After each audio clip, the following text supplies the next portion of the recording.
Hola, it's Beto here, your daily divinity coach, here for episode number 18 of my weekly series, Sunday Weekly Revival. Sunday Weekly Revival takes place every Sunday beginning at 11:30 a.m. Eastern Daylight Time, where I am out here in Boston, and 8:30 a.m. Pacific Daylight Time out in the West Coast, where I'm originally from.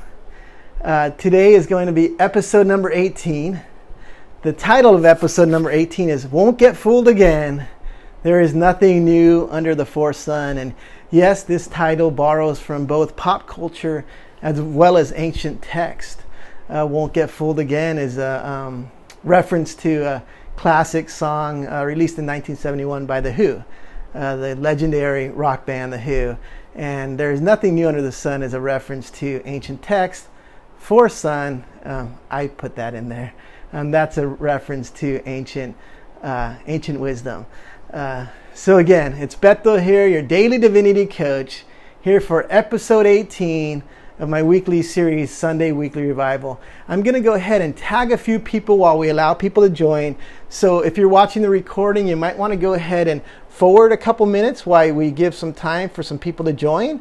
Again, I'm just tagging a few friends to let them know that we've started today's session, and then we'll go ahead and get going once we have an audience. So again, if you're watching the recording, just go ahead and forward. I am just tagging a few friends to let them know that we're live now on Facebook Live and that we'll be beginning the show very soon. So again, if you're watching the recording, you can go ahead and forward while I am just going through and seeing who's live and tagging a few friends so that we can get going and get an audience. So again, if you're watching the recording, you might want to go ahead and forward while I tag a few friends and let them know that we're live and that we're getting going with today's episode. So I'm going to go ahead and finish tagging friends there and adjust my camera. So any minute now, we'll have some friends join. We'll have a live audience. And again, really excited about today's episode. It's going to be epic. It's episode number 18 of my weekly series, Sunday Weekly Revival. I'm Beto, your daily divinity coach. Episode number 18 is entitled, Won't Get Fooled Again. There is Nothing New Under the Fourth Sun.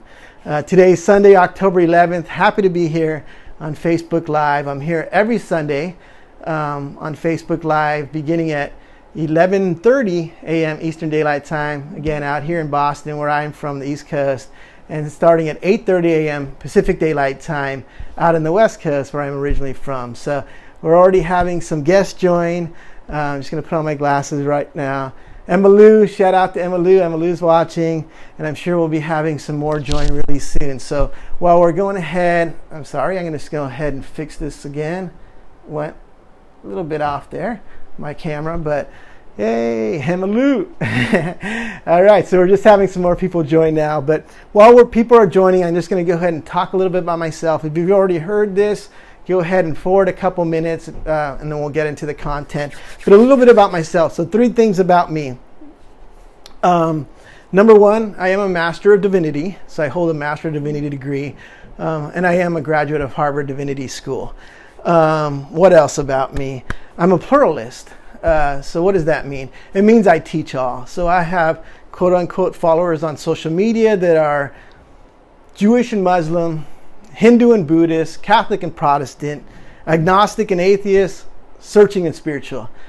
So I teach all, right? I have followers from all faiths and no faith. I also because I'm a pluralist, I use inclusive language. So when I say the divine, right? I say the divine. You may say God, you may say Allah, you may say the universe, you may say the Great Spirit. I say the divine. It's inclusive. I use inclusive language. I also use the great teacher, right? The great teacher, yes, is the man from Nazareth that some refer to as the Messiah. Others, a great prophet. I use the term the great teacher because it's exclusive. Third thing about me, I have no sponsor. I'm very blessed, grateful, joyful. I have a good day job. that allows me to sponsor all my activity. And so I have no sponsor, no religious organization, no corporation or company is sponsoring me. Also, I endorse no product or service. Everything I do on my own. What do I do? 3 things I do on social media. I do daily divinity coaching, which is daily spiritual posts, and I put those on 4 platforms. I put it on, here on Facebook, on Instagram, on Twitter, as well as LinkedIn. So that's daily divinity coaching. I do that every day except Sundays, because Sundays I'm here live with you. I do these live shows, which I call Sunday Weekly Revival. And I do them starting actually on Instagram at 8 a.m. Pacific Daylight Time, so on the West Coast where I'm originally from, and 11 a.m. Eastern Daylight Time here on the East Coast, where I live now in Boston. And I also do it obviously here on Facebook Live, beginning at 8:30 a.m. Pacific Daylight Time and 11:30 a.m. Eastern Daylight Time. So in addition to daily divinity coaching every day, Monday through Saturday, on Sunday I do the Sunday Weekly Revival. And the third thing I do is I give away free bracelets. So I'm going to give you an example here. So it's a free set of 3 manifest bracelets. So I don't have my glasses. I took my glasses off.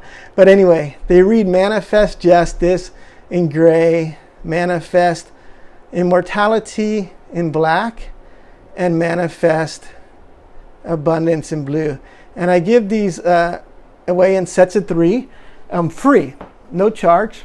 I sponsor it. And if you live within the U.S., free shipping. Unfortunately, it's cost prohibitive to ship outside the U.S. But if you live within the U.S., free shipping. So if you haven't gotten your set of free bracelets yet, please IM me, DM me, text me, call me, email me, however you get in touch with me. Get in touch with me. I just need name and address, and I can get those out to you. And again, if within the U.S., free shipping. I started off, my first production was of 250, and I think I have maybe 30 sets left. I'm going to start a second production soon. So if you haven't gotten your set yet, please reach out, get your set. You're going to want to say that you had your first the set from the first production. You want those bragging rights. So make sure that you reach out to me for the free set of bracelets. And then 3 free things that I do, 3 free offerings. Well, in addition to the free set of bracelets, I do one-on-one coaching. So one-on-one divinity coaching, so up to 45 minutes. So if you have a question about content, you want to talk about something spiritual in nature, please reach out. Free 45 minutes, I'll give you my time. Also do a free scientific prayer. So if you have a prayer request, again, IM, DM, text, call, email, however you get in touch with me. More than happy to do that. If you want to take your 45 minutes to talk to me about what's going on, and we can say the prayer request together. Prayer of 2 is more powerful than 1, so ancient text tells us. More than happy to do that. And I do want to announce that I am going to have a new series coming up called My Monthly Mailbag. So in addition to the daily divinity coaching and the Sunday Weekly Revival, which is this show, I'm going to be starting a new series called My Monthly Mailbag. And during this new series, I'm going to take your questions and just do a whole live show just answering your questions. So please, if you have questions, send them to me. Please do it through IM or DM, or again, if you have my phone number, you can text or email me. But better than here, leaving a comment, because when I save these recordings, oftentimes those comments don't come through, or they're lost or whatnot. So safer to IM or DM me, or text me or call me, email. Because I want to make sure that I have your questions, and I'll go through them and I'll address them on my monthly mailbag. It's going to be a lot of fun. I'm looking forward to that. So that's about me. We're going to go ahead and get into the content of the show. Really excited about it. So episode number 18.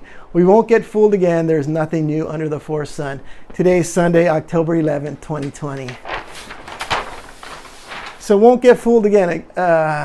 1971 song, right, by the legendary British rock band The Who. Lyrics include this, right? There's part of the lyrics include this phrase here: "Meet the new boss, same as the old boss." Let me say that again. Meet the new boss, same as the old boss. So, what does that mean, or how can we apply it to current events? Police reform. So, I was at a protest, event against police brutality, right, for racial justice. And it was here in the Boston area, a town just outside of Boston, an urban town, although it's undergone a lot of gentrification recently, but still an urban town. And the activist who had helped organize this protest, as well as one of the local politicians, they're speaking about, reform measures they're going to get put in place, in light of, the recent police killings. And they talked about these reform measures. And it reminded me of the Who song, right? And about this lyric, meet the new boss, same as the old boss. And why was that? Is because these reforms are very familiar to me, right? There's 3 reforms that I remember them talking about. Number 1 was community policing. Number 2, civilian review board. And number 3, de-escalation training. So let me say that again. Community policing, civilian review board, and de-escalation training. These measures, right, reform measures, are familiar to me because they're reform measures that we talked about back in the early 90s when I was helping organize protests and events against police brutality and for racial justice. So these reform measures were not new, and they've been around even before me. So I mean, we got them from somewhere, right? We were looking back to the 60s. Right now, they're looking back to us in the 90s. We're looking back but these reform measures have been around. And although there is science behind it, right? There's data behind it that they can be effective. The reality is reform doesn't fix a flawed system, right? The system's flawed. That's why we have the problem. That's why these problems persist, right, with policing. And wherever you stand, right, wherever you stand, if you're on one side or the other, I'm not here to try and convince you one way or the other. I am for social justice, and I make that known. But for the purposes of this teaching today, what I wanted to say is that when Black Lives Matters and other folk talk about defund the police, and that is a radical idea. It's because, like for me, referring back to the Who song, right? Won't get fooled again. It's, meet the new boss, same as the old boss, right? These reform measures are nothing new. They're not fixing the flawed system. The system's flawed. The structure's flawed, right? That's why they talk about the radical idea of defunding the police, starting new, starting fresh. Let's rethink this, right? We're dealing with forced son problems, and we keep using forced son solutions to fix forced son problems, but it's not happening, right? The system, the structure's flawed. So that police reform. The economy, okay? Meet the new boss, same as the old boss. So since I've been a kid, I've witnessed 5, count them, 1, 2, 3, 4, 5, what they call quote unquote recessions or depressions. Media, the mainstream likes to use the word recession, right? I use recession/depression because if you, right, were to lose your job, your savings, your home, it sure would feel a whole lot more like a depression than a recession, right? So since I've been a kid, I've witnessed 5 of these, right? It happens about every 8 to 12 years. What happens during these recessions or depressions, however you want to look at it? The rich get richer, right? So right now, Amazon, rich, right? Silicon Valley, rich, rich get richer, right? And I've talked about the millions, even billions of dollars that some of these people are putting in their pockets right now during the current downturn in the economy. The rich get richer, the poor get poorer, right?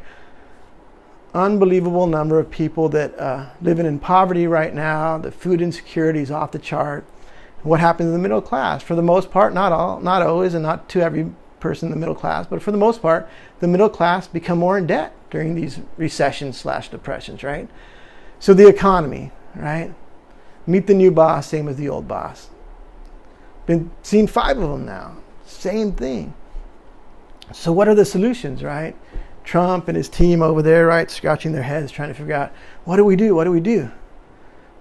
Same old, tired solutions of the recent past, right? What do? Give more money to Wall Street. As though that's going to fix the problems, right? Invest more money in Silicon Valley technology. As though that's going to fix the problems. All that does is widen the gap, right? It just widens the gap between the rich and the poor, right? Wall Street, right? Silicon Valley, right? Middle class, more in debt, poor. But those are the solutions. It's unbelievable. Meet the new boss, same as the old boss. Facts. Just this Wednesday, the Congressional Budget Office, right? The U.S. Federal National Congressional Budget Office released this information that the federal debt in 2020, the federal debt will be upwards of $3.8 trillion. So let's put this number into perspective. $3.8 trillion. That is 2.5 times more. 2.5 times more than the federal debt incurred during the Great Recession of 2008, right? During the housing crisis. 2.5 times more. This federal debt will be larger than the gross domestic product, right? We'll be producing more debt than product for the first time since 1946. Why 1946? We're just coming out of the war, right? The U.S. had just defeated the Axis powers, right? Defeated the fascists, right? We were anti-fascist at the time. We were fighting the fascists in Germany, right? We defeated Nazi Germany, right? The fascists, the Nazis. We were victors, right? This was, the marking point where America truly was now the empire, right? What I call the last of the white supremacist empire. But the empire, it was the empire, right? Boom, right? World War II victors, yay, right? So we were going into debt, building the new economy, right? Building the new economy. But now, more debt, right? We're not victors right now. We're not coming back from from defeating the fascists, right? We're still trying to beat a virus, right? This virus is bringing the last of the white supremacist empires to its knees, right? The debt is unbelievable. So anyway, the economy, right? Meet the new boss, same as the old boss, right? In the words of the classic song by The Who, won't get fooled again. So now moving to the second part of the title of today's episode number 18. The second part is there's nothing new under the sun. Ancient text tells us there's nothing new under the sun. I put in the words forth, right? Because according to my ancient history, the ancient history of the Maya, Mexica, Azteca, we're living in the era of the fourth sun, but the fifth sun is dawning, right? And we'll talk a little bit about the fifth sun at the end. But there's nothing new under the fourth sun. Some examples of that. Let's talk about medicine, right? Hippocrates, right? He lived from 460 to 377, from 460 to 377 of BCE, right? Before the Common Era. Known as the father of medicine, or the father of modern medicine, right? He's supposedly the person who developed the scientific approach to diagnosis and treatment, right? Hippocrates. The Hippocratic Oath, right? Doctors, people who practice medicine, they have to say the Hippocratic Oath, right? That's a reference to Hippocrates, right? And I hope I'm pronouncing his name right. So anyway, Hippocrates, who was he? He was a Greek physician who studied Egyptian medicine. Nothing new under the sun. He learned medicine not in Greece. He didn't teach himself medicine. He learned it from the Africans, from Egypt. He traveled to Egypt. He studied there in Egypt. He even studied at the temple of Imhotep. Let me spell that. Imhotep. Imhotep. Imhotep practiced medicine and wrote on the subject 2,200 years before Hippocrates. Think about that. 2,200 years before Hippocrates became known as the father of modern medicine. It was already happening. There's nothing new under the sun. The Egyptians, the Africans were already making it happen. They're already taken a scientific approach to medicine. All right, what about philosophy? Again, hope I'm pronouncing his name right. Thales, Thales, Thales. First Greek philosopher, Thales. Where did he learn philosophy? From the Egyptians. He learned it in Africa, right? From the Africans, from the Egyptians. And I'm going to cite some research here. So, or an article. The article is entitled, I haven't turned this in a while, have I? I've already talked about all of this. So we're already on this page here. Yeah, so here's the title here of the article. If you want to look it up, it's available on Google. An African Origin of Philosophy, Myth or Reality. There's supposed to be a question mark there. By Dr. Molefi, Molefi, Kete Asante, Asante, written July 2004. There you'll find the information about Thales. He also talks about medicine and all the different origins of things that came out of Egypt and Africa that are tested or said to have come out of Greece. Great article, check it out. Astronomy. Again, there's nothing new under the sun or nothing new under the fourth sun, right? Astronomy. The Canadians, I have quite a few followers on friends on social media here on Facebook, as well as LinkedIn, from Canada, right? Because I worked for a Canadian company. And this is the Canadian History of Museum. What do they say about astronomy, the Mayan calendar? More precise, more exact than the standard calendar we use today. Nothing new under the sun, right? Nothing new under the sun, right? The Mayans, the Azteca, Maya ancestry, we had it, man. We had the astronomy. We also had other things I've talked about in other episodes, including space exploration. But again, there's nothing new under the sun or the fourth sun. And this takes us back to the end. This takes us to the end here, back to the Who song, right? We were liberated to the fold. That's all. And the world looks just the same. The Who, right? The won't get fooled again. I want to focus on this part. We were liberated.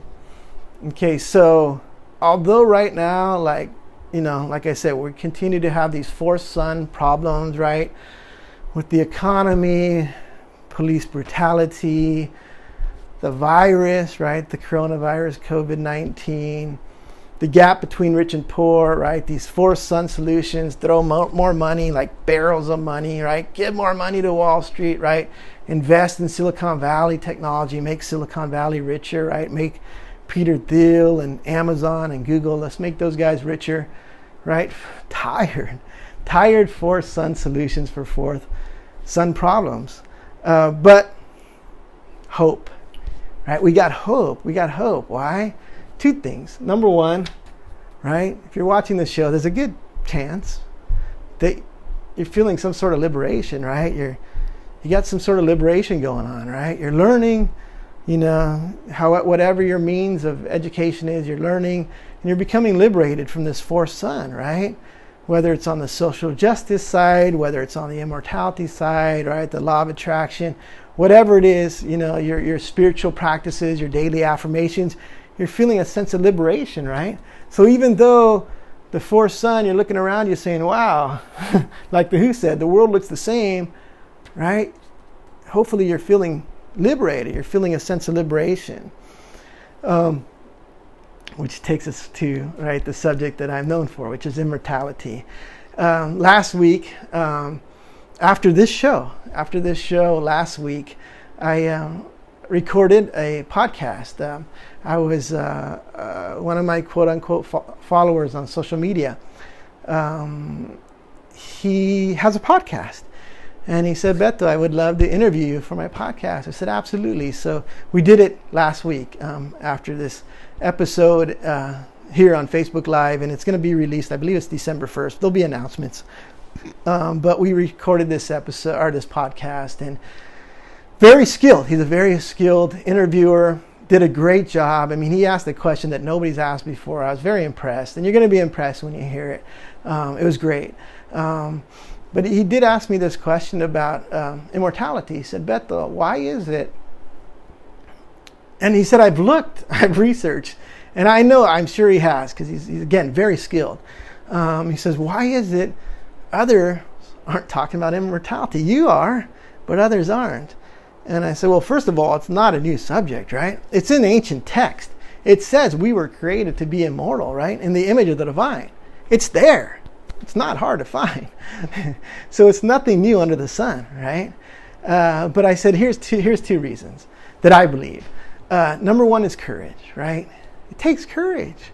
It takes courage to profess your immortality. I remember when I first started all this work, it's been over a year now, a little over a year, and I called my buddy Carlos, and I said, we've been friends since we were 14, 15, anyhow, since starting high school. And I said, Carlos, this is what I'm looking at, this is what I'm thinking about doing.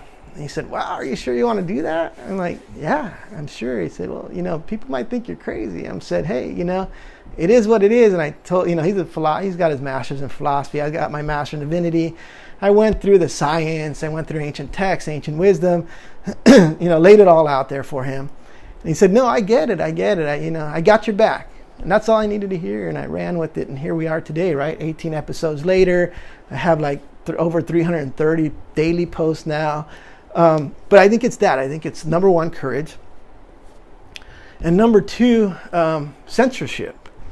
What do I mean by that? So when I first started divinity school, my advisor, Dr. Cornel West, right? Very popular. He's always on TV, Harvard Divinity School. Not always, but often on TV and whatnot, different media. He said, Beto, he said, you have a family, right? I said, yeah. I said, you're supporting your family. I said, yeah, I'm in seminary, I'm in divinity school, and at the time I had a wife. I don't have a wife any longer. I'm single now.